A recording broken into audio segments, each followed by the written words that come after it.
Hi friends, welcome to my channel. ಇವತ್ತಿನ ವಿಡಿಯೋದಲ್ಲಿ ರವೆ ಉಂಡೆನ ನಾವು 15 ದಿನವರೆಗೂ ಸ್ಟೋರ್ ಮಾಡಿ ಇಡೋ ಥರ ಯಾವ ರೀತಿ ಮಾಡ್ಕೋಬೇಕು ಅನ್ನೋದನ್ನು ತೋರಿಸ್ತೀನಿ.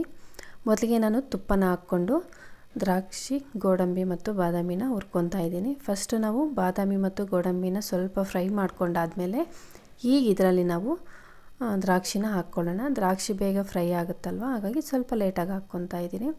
ಇದನ್ನೆಲ್ಲ ಕೂಡ ಚೆನ್ನಾಗಿ ಫ್ರೈ ಮಾಡಿಕೊಂಡು ಇದನ್ನು ಸೈಡ್ಗೆ ಎತ್ತಿಟ್ಕೊಳ್ಳೋಣ. ಸಪ್ರೇಟಾಗಿ ಒಂದು ಬೌಲಲ್ಲಿ ಅಥವಾ ಪ್ಲೇಟಲ್ಲಿ ಹಾಕ್ಕೊಂಡು ಸೈಡ್ಗೆ ಇಟ್ಕೋಬೇಕು. ಚೆನ್ನಾಗಿ ಇದನ್ನು ಫ್ರೈ ಮಾಡ್ಕೋಬೇಕು. ಇದು ನೋಡಿ ಚೆನ್ನಾಗಿ ಫ್ರೈ ಆಗಿದೆ. ದ್ರಾಕ್ಷಿ ಚೆನ್ನಾಗಿ ವೈಟಾಗಿ ಈ ರೀತಿ ಬಿಟ್ಕೊತಾ ಇದೆ ಅಂತಂದರೆ ಅದು ಫ್ರೈ ಆಗಿದೆ ಅಂತ ಅರ್ಥ. ನಾನು ಸ್ಟೀಲ್ದು ಇಟ್ಕೊಂಡಿರೋದ್ರಿಂದ ಸ್ಟೀಲ್ ಪ್ಯಾನಲ್ಲಿ ಬೇಗ ಸೀದೋಗುತ್ತೆ, ಹಾಗಾಗಿ ಲೋ ಫ್ಲೇಮಲ್ಲೇ ಇಟ್ಕೊಂಡು ಮಾಡ್ತಾಯಿದ್ದೀನಿ. ಆದಷ್ಟು ನೀವು ದಪ್ಪ ತಳ ಇರೋವಂಥದ್ದನ್ನೇ ಇಟ್ಕೊಂಡು ಫ್ರೈ ಮಾಡ್ಕೊಳ್ಳಿ. ಈಗ ಇದರಲ್ಲೇ ನೋಡಿ ಮೆಜರ್ಮೆಂಟ್ಗೆ ನಾನು ಈ ಬೌಲನ್ನು ತಗೊಂಡಿದ್ದೀನಿ. ಈ ಬೌಲಲ್ಲಿ 1 ಬೌಲು ರವೆನ ಹಾಕ್ಕೊಂಡಿದ್ದೀನಿ.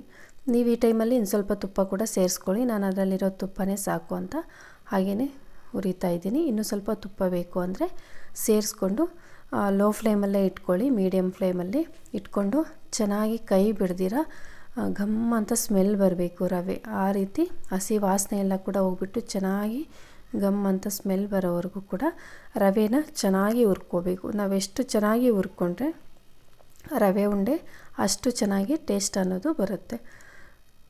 ಮೀಡಿಯಮ್ ಫ್ಲೇಮಲ್ಲೇ ಇಟ್ಕೊಳ್ಳಿ. ಹೈ ಫ್ಲೇಮಲ್ಲಿ ಇಟ್ಕೊಂಡ್ರೆ ಕೆಲವು ಕಡೆ ಸೀದೋಗೋ ಚಾನ್ಸಸ್ ಇರುತ್ತೆ, ಹಾಗಾಗಿ ಮೀಡಿಯಮ್ ಫ್ಲೇಮಲ್ಲೇ ಇಟ್ಕೊಂಡು ಹುರ್ಕೋಬೇಕು. ಈಗ ಅದೇ ಬೌಲಲ್ಲಿ ನಾನು ಅರ್ಧ ಬೌಲಷ್ಟು ಕಾಯಿ ತುರಿನ ಹಾಕ್ಕೊತಾ ಇದ್ದೀನಿ. ಮನೆಯಲ್ಲಿರೋವಂಥದ್ದೇ ಕಾಯಿನ ತುರಿದ್ಬಿಟ್ಟು ಒಣ ಕೊಬ್ಬರಿನ ಹಾಕ್ಕೊತಾ ಇದ್ದೀನಿ. ನೀವು ಪೌಡರ್ ಸಿಗುತ್ತಲ್ವ, ಅದು ಬೇಕಾದರೂ ಹಾಕ್ಕೋಬೋದು. ಮತ್ತು ಅದೇ ಬೌಲಲ್ಲಿ 3/4 ಭಾಗ ಅಷ್ಟು ಸ್ವೀಟು ಜಾಸ್ತಿ ತಿನ್ನೋರು 1 ಬೌಲ್ಗೆ 1 ಬೌಲ್ ಸಕ್ಕರೆ ಹಾಕ್ಕೋಬೋದು. ಕಡಿಮೆ ತಿನ್ನೋ ಅಂಥವ್ರು ಸ್ವಲ್ಪ ಕಡಿಮೆ ಮಾಡ್ಕೊಂಡು ಕೂಡ ಹಾಕ್ಕೋಬೋದು. ನಾನೊಂದು ಸ್ವಲ್ಪ ಕಡಿಮೆ ಮಾಡಿಕೊಂಡೆ ಹಾಕ್ಕೊಂಡಿದ್ದೀನಿ. ಈ ಟೈಮಲ್ಲಿ ಸಿಮ್ಮಲ್ಲಿ ಇಟ್ಕೊಬಿಡಿ, ಯಾಕಂದರೆ ನಾವು ಸಕ್ಕರೆ ಹಾಕಿದಾಗ ಅದು ಬೇಗ ತಳಕ್ಕೆ ಅಂಟ್ಕೊತಾ ಇರುತ್ತೆ. ನೀವು ಸಕ್ಕರೆನ ಬೇಕಾದರೆ ಪೌಡರ್ ಮಾಡಿ ಕೂಡ ಮಿಕ್ಸಿಯಿಂದ ಹಾಕ್ಕೋಬೋದು. ನಾನು ಹಾಗೇ ಹಾಕ್ಕೊತಾ ಇದ್ದೀನಿ. ಟೇಸ್ಟಿಗೆ ಸ್ವಲ್ಪ ಏಲಕ್ಕಿನ ಕೂಡ ಹಾಕ್ಕೊತಾ ಇದ್ದೀನಿ. ಚೆನ್ನಾಗಿ ಇದನ್ನು ಮಿಕ್ಸ್ ಮಾಡ್ಕೊಂಡಾದಮೇಲೆ ಹಾಲನ್ನು ಸ್ವಲ್ಪ ಸೇರಿಸ್ಕೋಬೇಕು. ನಾವು ಹಾಲು ಆದಷ್ಟು ಕಡಿಮೆನೇ ಬಳಸ್ಕೋಬೇಕು. ನಾನು ನೋಡಿ ಇಷ್ಟು ರವೆ ಉಂಡೆಗೆ ಟೀ ಗ್ಲಾಸ್ ಬರುತ್ತಲ್ವ, ಅದರಲ್ಲಿ ಅದಕ್ಕಿಂತ ಸ್ವಲ್ಪ ಕಡಿಮೆನೇ 1/4 ಭಾಗ ಅಷ್ಟು ಹಾಲನ್ನು ಮಾತ್ರ ಇಲ್ಲಿ ಬಳಸ್ತಾ ಇದ್ದೀನಿ. ನಾವು ಜಾಸ್ತಿ ಹಾಲನ್ನು ಹಾಕ್ಕೊಂಡ್ವಿ ಅಂತಂದರೆ ಬೇಗನೆ ಒಳಗಡೆನೇ ಬೂಜು ಬಂದಾಗ ಆಗುತ್ತೆ, ರವೆ ಉಂಡೆ ಬೇಗ ಹಾಳಾಗುತ್ತೆ. ನಾವು ಉಂಡೆ ಕಟ್ಟೋದಕ್ಕೆ ಈಸಿ ಆಗುತ್ತೆ ಅಂತೇಳ್ಬಿಟ್ಟು ಹಾಲನ್ನು ಜಾಸ್ತಿ ಹಾಕಿದ್ರೆ ಉಂಡೆ ಕಟ್ಟೋದಕ್ಕೇನೋ ಈಸಿಯಾಗಿರುತ್ತೆ, ಆದರೆ ಬೇಗನೆ ಹಾಳಾಗುತ್ತೆ. 3 ಡೇಸ್ ಕೂಡ ಇರೋದಿಲ್ಲ. ಹಾಗಾಗಿ ನಾವು ಆದಷ್ಟು ಕಡಿಮೆ ಹಾಲನ್ನೇ ಬಳಸ್ಕೊಂಡು ಸಕ್ಕರೆ ಹಾಕಿರ್ತೀವಿ. ಆ ಬಿಸಿಗೆ ಆ ಸಕ್ಕರೆ ಕರಗಿಬಿಟ್ಟು ಪಾಕ ಬರ್ತಾ ಇರುತ್ತೆ. ಸೊ ಹಾಗಾಗಿ ನಾವು ಹಾಗೇ ಉಂಡೆನ ಕಟ್ಕೋಬೋದು.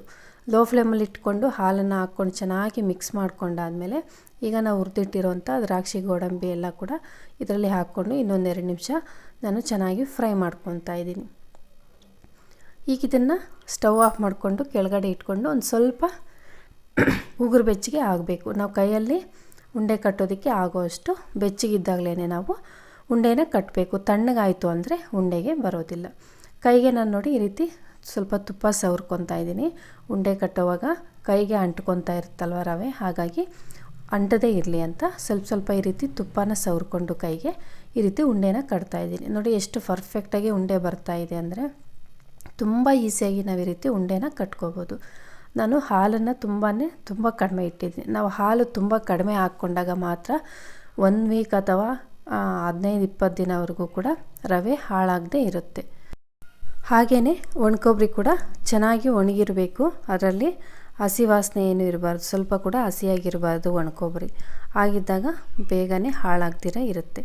ಈಗ ನಾನು ಉಂಡೆ ಎಲ್ಲ ಕೂಡ ಕಟ್ಟುತ್ತಾ ಇದ್ದೀನಿ. ನೋಡಿ, ಬಿಸಿ ಇದ್ದಾಗಲೇ ನಾವು ಉಂಡೆನ ಕಟ್ಬಿಡಬೇಕು.